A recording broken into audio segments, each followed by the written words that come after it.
Hello, everyone. Welcome back to the podcast. I'm your host, H.O. Twin Love. My oh my, here with your AEW Revolution review, pay-per-view review for 2021. Man, oh man, there was a bunch to go over uh, from the pay-per-view Sunday night because it was supposed to be 8 days ago, but due to the UFC pay-per-views and Fight Night and NBA All-Star Game it was flexed last night, so it kind of messed up my scheduling. How I would usually review a pay-per-view, but here I am today, and bunch to go over. We had the tag team title match. We had the Casino Battle Royale. We had the Barbwire Deathmatch. I'll get into brutal Barbwire Deathmatch between Kenny Omega and Jon Moxley, which I'll get into in a bit. But thank you for joining me. If you're new to the podcast, like and subscribe. Click on the bell. Thank you all. Click on that bell for all your notifications, reviews. Find it all on the channel. With that, let's get into the review, shall we? So, the buy-in, first of all, the buy-in for AEW Revolution, it really only had one match. It was Britt Baker and the debuting Maki Ito from Japan as Britt Baker's mystery partner to take on Thunder Rosa and her tag team partner. But was a fine match, so there was just that. Now getting into the main show, however, so the show started off in interesting fashion. We had the Young Bucks versus Chris Jericho and MJF, the tag team title match, opened the show. Good way to start. The Young Bucks started the way they should have. Actually, the way they should have came out on Wednesday, attacking Jericho and MJF. You know, the story going into it was the attack on Papa Buck, the Young Bucks' father. But this was a good match. Like I said, the Bucks were taking it to Jericho and MJF. Tope Suicidas, assisted senton by Nick Jackson for a 2 count. Wardlow, he was on the outside. He was aiding MJF, Chris Jericho.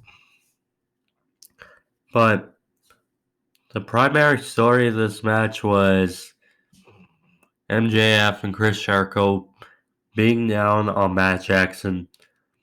And then finally it was a counter into a double DT by Matt Jackson, which led to the hot tag to Nick. As always, Nick was a house on fire, hit facebuster on MJF for 2. Then a assisted sliced bread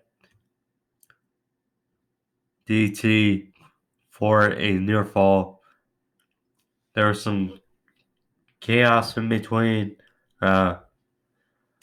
Jericho hit a cold breaker and a heat seeker by MJF for a near fall.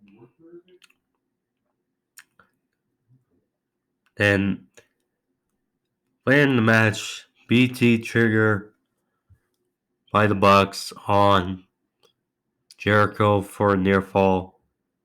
Then super kick party to both MJF and Chris Jericho. Then the Meltzer driver by the Young Bucks on Jericho led to a win. Young Bucks retain. Later in the show, MJF and Chris Jericho were asked backstage, and apparently there will be a inner circle council on Wednesday, which,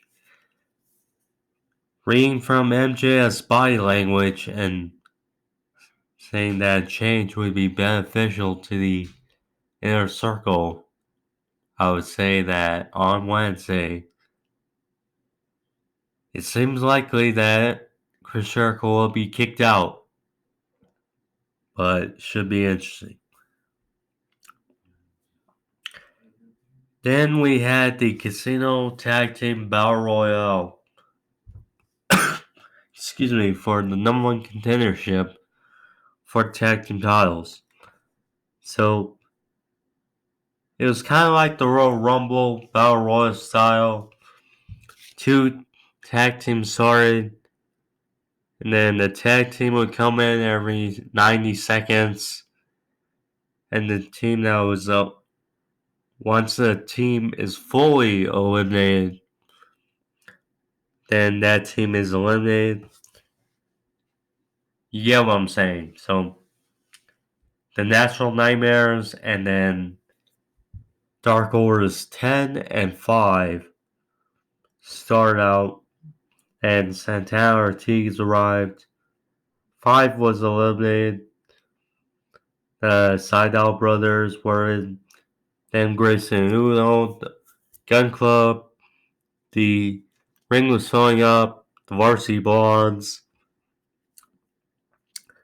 Matt Seidel was eliminated. Then Peter Avalon, Cesar Bonoan came in. Then Bear Country. Stu Grayson was eliminated. Then Jurassic Express came in. Bonoan was eliminated. Then Butcher and Blade. Then there was a fiasco between the Natural Nightmares. So QT Marshall, he eliminated the Gun Club, and he was having a little back and forth with his partner Dustin because the Gun Club is part of the Nightmare family. So QT Marshall was trying to explain, trying to win the match. So then all of a sudden, QT eliminated himself and then spat in the face of Dustin. So clearly, dissension still the Nightmare family. Excuse me.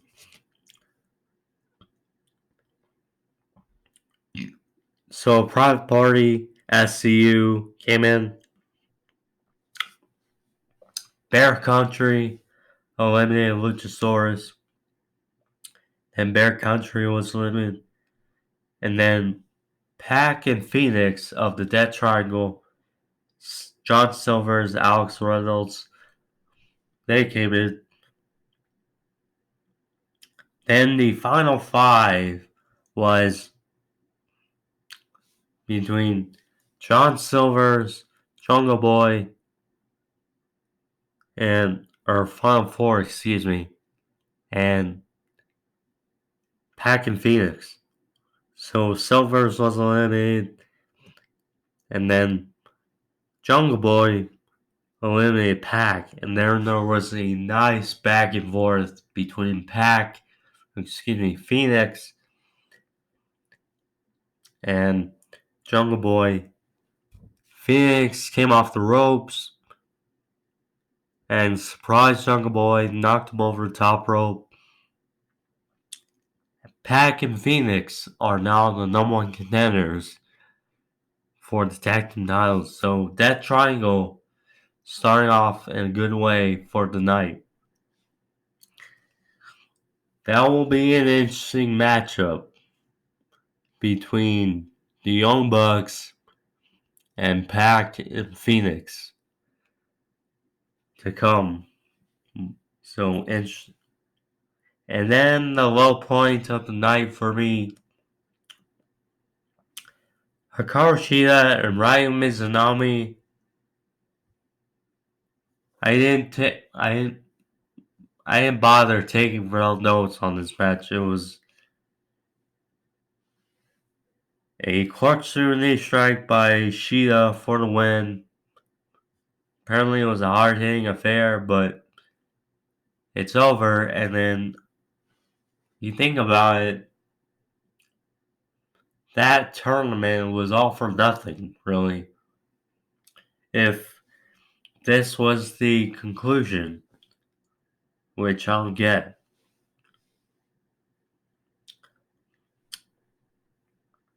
So then we had Miro and Kip Sabian versus Chuck Taylor and Orange Cassidy.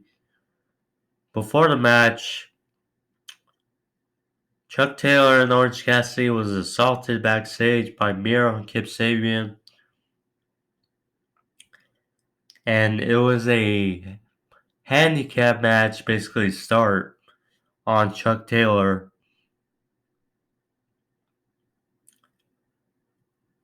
So they were beating up on Chuck, and then all of a sudden Orange Cassidy comes out in a sluggish way. But Orange Cassidy was getting some offense. Tope Suicida diving DT. And then nice going back and forth with Kip Sabian. Sabian hit a Metro driver. And then Miro finished the match with the game over on Chuck Taylor. Chuck taps out for the win.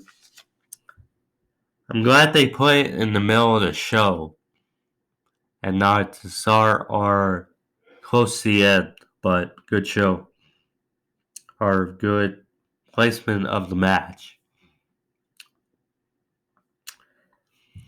Then we had Hangman Adam Page versus Matt Hardy, the big money match.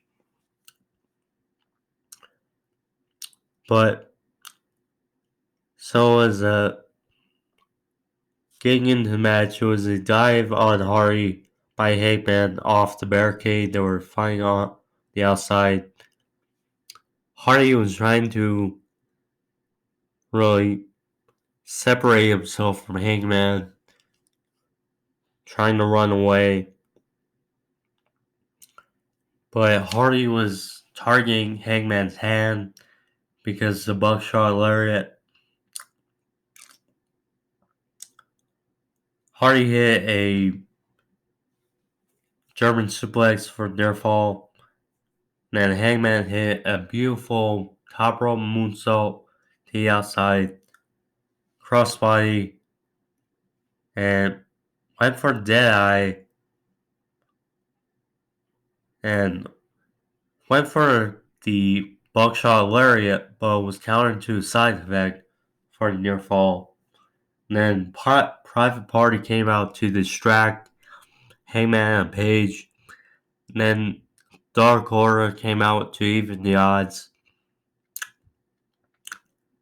And then Page hit the buckshot lariat on Hardy for the win. After match, the Dark Order embraced Hangman, supplied him with their own beer. So that's the moment, and what's next? We'll see. Then we had the Face of the Revolution ladder match. Scorpio Sky versus Pentagon versus Lance Archer versus Max Caster versus Cody Rhodes versus the surprise entrant Ethan Page. Ethan Page, formerly of Impact. And I mean, I follow Impact, but I don't watch it because I don't have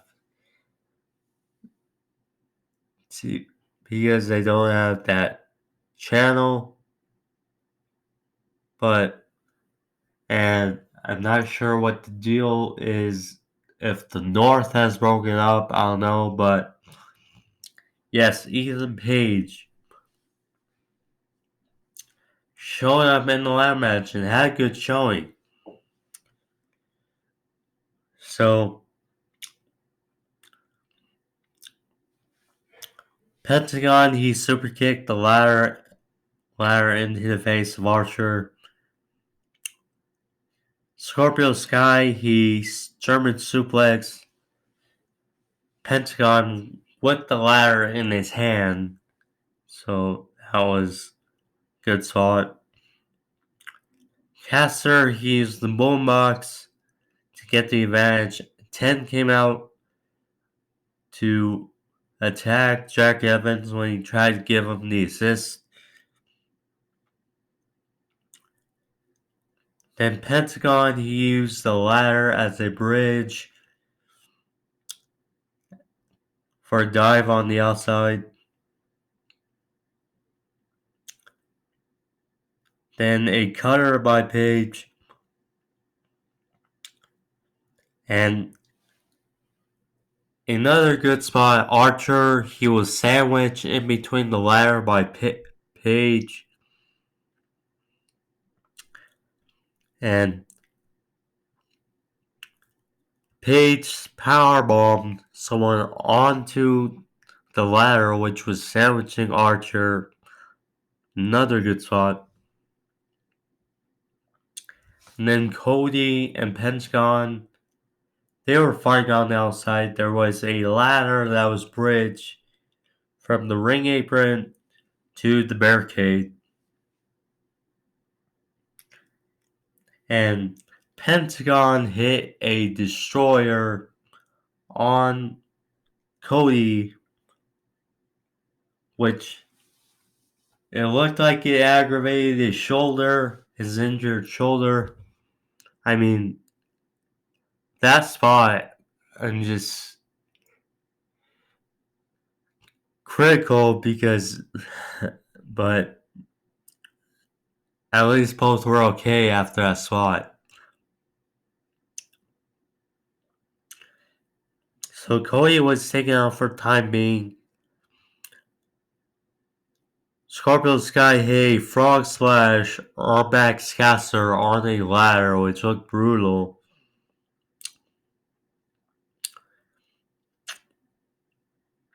Then was a suplex by Archer on Cody off the top of the ladder. Then hit a blackout on Caster on a ladder. Cody cutter by Cody on Pentagon. Then lastly, Scorpio Sky and Cody were fighting each other on top of the ladder. Cody was knocked off, allowing Scorpio Sky to grab the brass ring and win the ladder match. And Scorpio Sky, they announced that on Wednesday on Dynamite, it's going to be Scorpio Sky versus Darby Allin for the TNT Championship. I'm not sure if Scorpio Sky will win, but much needed momentum for him after being injured for a while.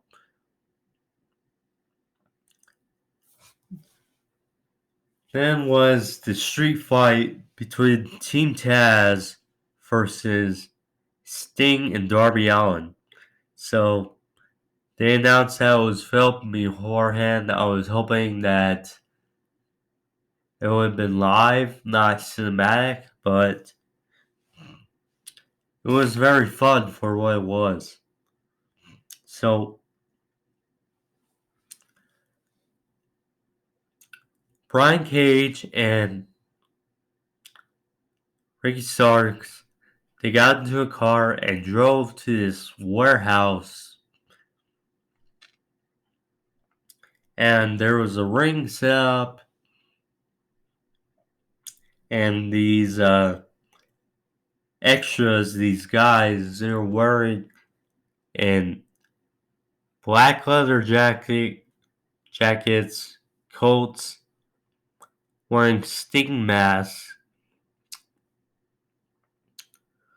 coming out with Darby and Sting for the entrance. Looked really cool. So Sting and Darby came out and it was pretty much chaotic from the start. So Brian Cage was taking out these extras, these guys, and Sting masks, throwing them all over the place. They were fighting. There was two stories or two levels to his warehouse. So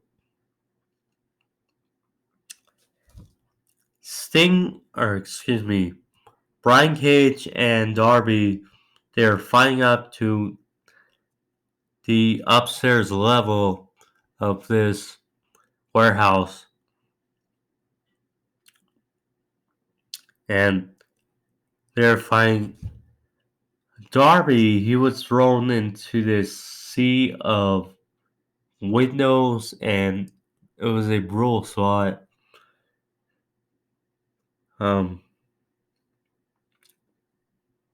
Sting, he was attacking Ricky Starks, and he was ambushed by Will Hobbs and Hook, and so Darby was taken out, and they were fighting down to the lower level of the warehouse. Darby, he threw Sting's bat, or I'm not sure if it was a bat, but a weapon from a window of the upper stairs level of the warehouse to Sting and allow him to even the odds. Attack Brian Cage and Starks. And Brian Cage, he was out. It looked like there was a table kind of set up in this little area that was almost like a bridge that was going to the basement of the warehouse. So Cage was set up on this level, and Darby Allin, he flew from the top level of the warehouse through Cage, through to where I'm assuming there was tables set up on the basement of the warehouse. So that took them both out. So Sting and Ricky Starks, they were battling back to the ring. And Sting hit a Scorpion Death Drop on Starks for the win. Great match. A little disappointed that it was cinematic, but was a fun match, a fun setting for the match. Fitting for Sting and Darby Allin. Good spots. I hope that this feud is over because it's kind of run its course. So we'll see where it goes, but good match.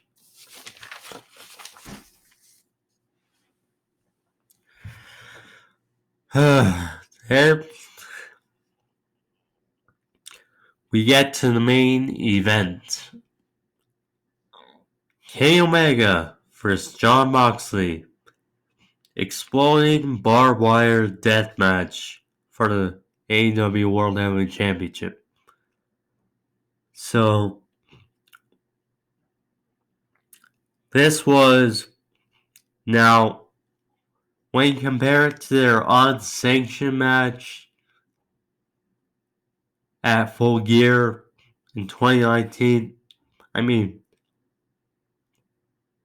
they were both brutal matches, but I think with that match, it kind of exceeded expectations. With this match, there was so much expectation going into this that I think it kind of underwhelmed, especially with the ending. But it was still a fun, brutal match, I would say. So,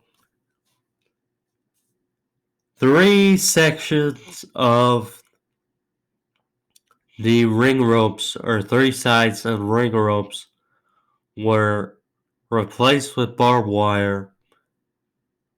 Bryce Rensburg, he was the referee. He wore like a quarantine like suit with a face mask. It was weird but funny at the same time. So, and there were barbed wire boards set up in the ring and at ringside. So both came out, thankfully, in street clothes because the barbed wire vest. So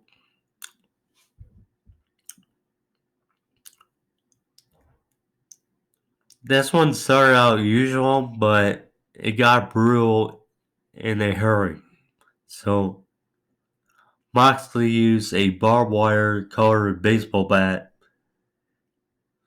attacking Kenny Omega on the stage.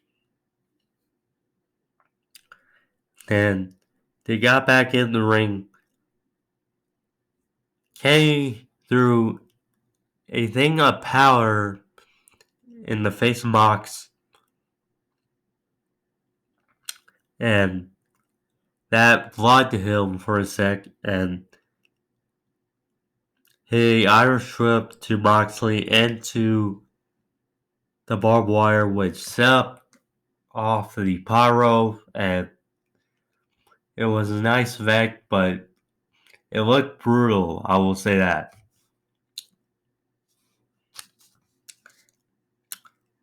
And then Omega used Kendo 6, a trash can, a Katara Crusher on the trash can for their fall. Moxley was busted open.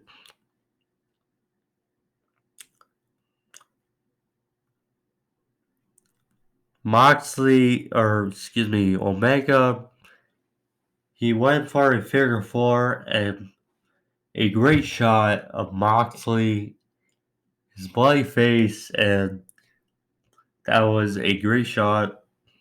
He was thrown into one of the barbed wire boards in the ring. Looked brutal. And then Omega went for the figure four again, but was pushed by Mox into another side of the ring, which set off another pyro going into barbed wire. Brutal.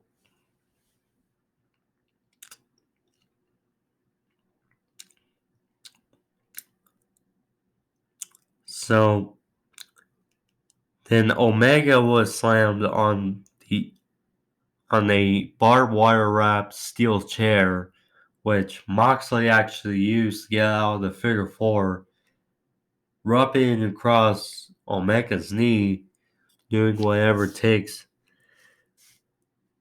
Good awareness, I would say.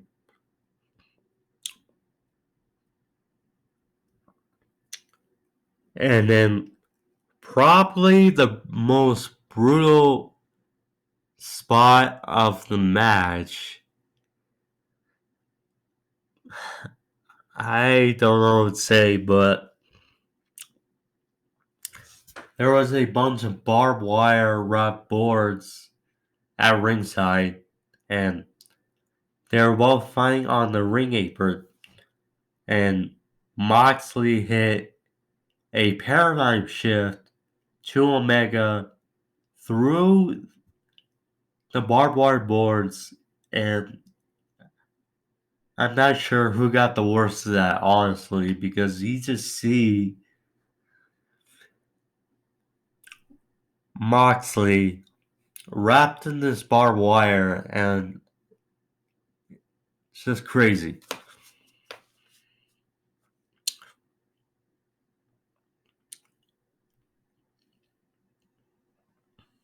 So then, excuse me.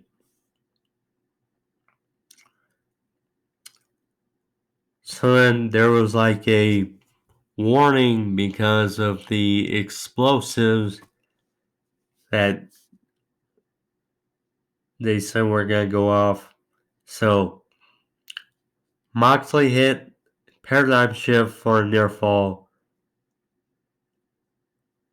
Omega hit a one-wing angel, and for the first time in AEW, someone kicked out of the one-wing angel. So then finally, the Good Brothers came out to help out Omega, and Omega hit Moxley in the face with a barbed wire wrapped baseball bat that exploded, or some pyro. It was another great spot. Then they hit another one wing angel for the win.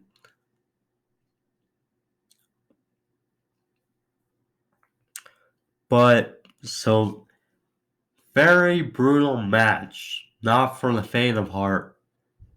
But the ending, however, is what people will be talking about and will kind of overshadow a weird match. So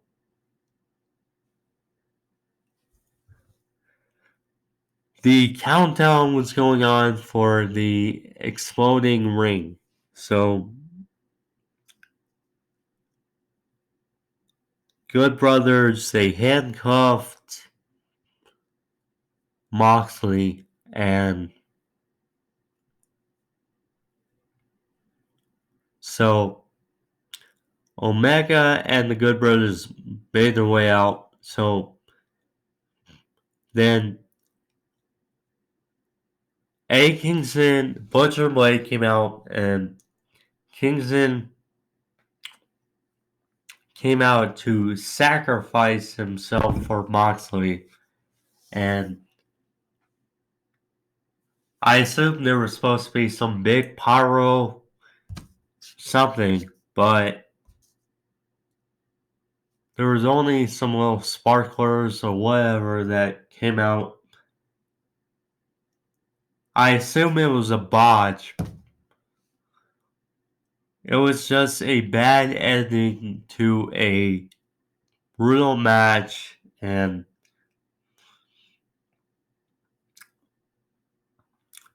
weird ending, but overall, a quality show. Good pay-per-view, my book. But nonetheless, I hope you guys enjoy it. I know I did. Like I said, if you're new to the podcast, like and subscribe. Thank you all for joining me. I'll see you all tomorrow with sports overview topics. Thank you and peace.